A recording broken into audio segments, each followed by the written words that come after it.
William Lane Craig wrote that the gospel is never heard in isolation. It is always heard against the backdrop of the culture in which you've been born and raised.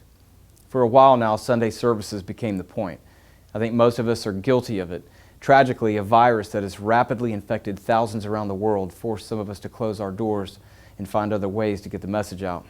We applaud Jesus' assertion that we are to be fishers of people. We know there are few commands more explicit than telling the world, making disciples and baptizing them. But we don't actually live it, do we? Being fishers of people. We build churches and sit back and wait for them to come to us. We build entertaining boats and entice the fish to jump in. We turn the mysteries of the universe into palatable children's stories in an effort to lure people to the truth. Sunday services was never the point, and now we have a decision to make. We can either get back to business as usual, or we get started on business as originally ordered. These obstacles in our culture right now are either going to be roadblocks or roadmaps, and we get to decide.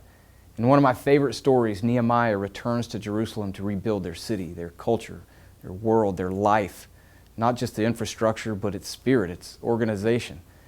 But the funny thing is, their enemies funded the entire project, and their enemies supported and paved the way for the city to be rebuilt and to flourish.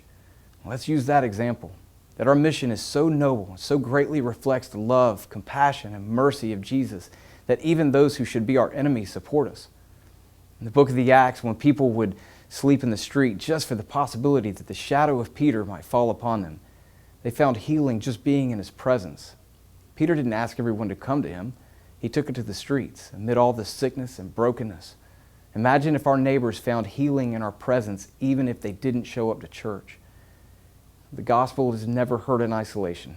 It is always heard against the backdrop of the culture in which we have been born and raised. Family, the backdrop has changed, so let's do something about it. I love you, and God bless.